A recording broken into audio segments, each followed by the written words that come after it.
ஒரு காலத்தில் உலகம் ஒரு மெதுவான தூக்கத்தில் மூழ்கியிருந்தது. காலம் எங்கிருந்தோ ஒரு மெலிதான மூச்சாக ஒலித்தது. அந்த மூச்சு, அந்த அமைதி, எதையோ நம்மிடம் சொல்ல வந்தது. நம் பூமி மற்றும் அதில் ஒவ்வொரு உயிரினமும் சூரியனால்தான் உயிர் பெறுகிறது.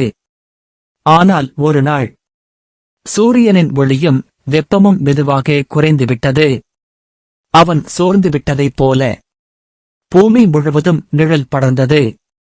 பறவைகள் பறக்கவில்லை, பூக்கள் மலரவில்லை, விதைகள் முளைக்கவில்லை, மழையும் நின்றுவிட்டது. மரங்கள் கூட நிழல்களில் உறங்கின.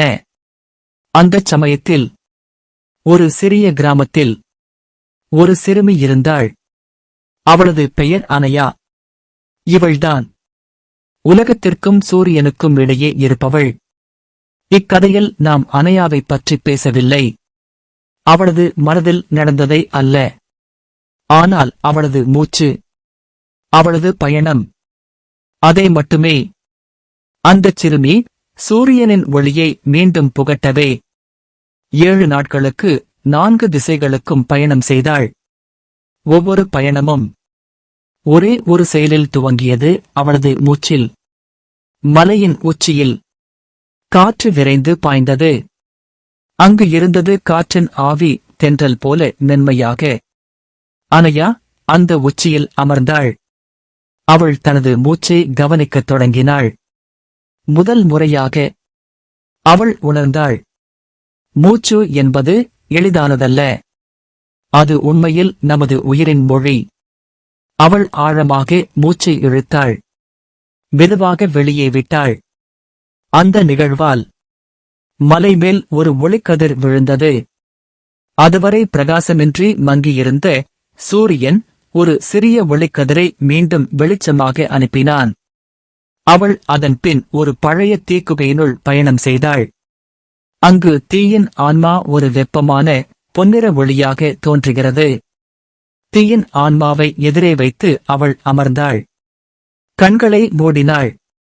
மூச்சின் சந்தத்தை பின்பற்றி ஆழமாக சுவாசிக்கிறாள். இழுக்கும் மூச்சு நாசியில் இருந்து வயிறு வரை.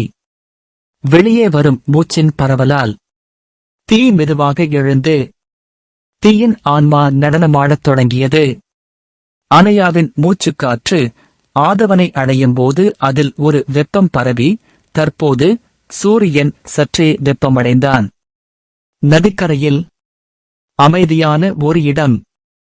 அங்கே அலைகளாக நீரின் ஆன்மா தெரிகிறது. அமைதியாகவும் நிம்மதியான உணர்வை தரும் வகையிலும் உள்ளது. அவள் நீரில் அமர்ந்தாள். மூச்சு மெதுவாக நீரின் ஓட்டமாக மாறியது. நாசியில் இருந்து நெஞ்சில், அங்கிருந்து வயிறு வரை. மூச்சு மெதுவாக வெளியே நீர் ஓடுவதைப் போல. அந்த அமைதியான சூழலில் அனயாவின் மூச்சுக்காற்று ஆற்றிற்கு உயிரளிக்கிறது. நதியில் மீன்கள் துள்ளிப் பாய்ந்தன. தண்ணீர் மெதுவாக ஓடத் தொடங்கியது. சூரியனின் ஒளி நீரில் பிரதிபலிக்கத் தொடங்கியது. நீரின் ஆன்மா நீரின் அலைகளில் நடனமாடுகிறது. அனயாவின் கடைசி பயணமாக மரங்கள் நிறைந்த காட்டுக்குள் சென்றாள். அவள் தரையில் அமர்ந்தாள். கண்கள் மூடப்பட்டு ஆழமாக சுவாசிக்கிறாள். தன் முதுகெலும்பு நேராக, மூச்சு நிலத்தின் வழியாக ஓடியது. அனயாவின் மூச்சு பூமிக்கு உயிர் அளிக்கிறது. பூமியின் ஆன்மா அவளுக்கு கீழே வளர்கின்ற வேர்களாக தோன்றுகிறது. வேர்கள் மெதுவாக ஒளிர்கின்றன. அவள் மூச்சை நிலத்தின் வழியாக அனுபவித்தாள். முழு உடலும் ஒரு பெரிய நிச்சயமாக மாறியது. அந்த நிலத்தில் இருந்து ஒளி மேலே செல்லத் தொடங்கியது. இலைகள் விரிகின்றன, மலர்கள் மலர்கின்றன. சூரியன் தனது கண்களை முழுவதும் திறக்கிறது. பிரகாசமான ஒளி பரவுகிறது. அனயாவின் மூச்சு, அவளது அமைதி, அவளது பயணம் இந்த உலகத்தை மீண்டும் ஒளிக்குள் கொண்டு வந்தது. அவள் சிரமப்பட்டதாக இல்லை. ஆனால் ஒவ்வொரு மூச்சும் ஒரு புது உலகை தோற்றுவித்தது.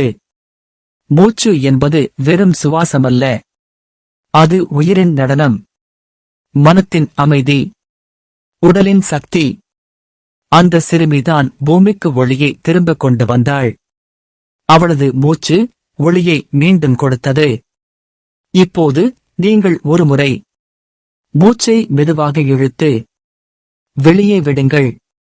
அந்த மூச்சில் ஒளியும் அமைதியும் சக்தியும் இருக்கிறது. நன்றி. மீண்டும் ஒரு நல்ல கதையுடன் சந்திப்போம். மேலும் இப்படி பயனுள்ள வீடியோக்கள் கிடைக்க சப்ஸ்கிரைப் பண்ணுங்க. பெல் பட்டனையும் அழுத்த மறந்திடாதீங்க.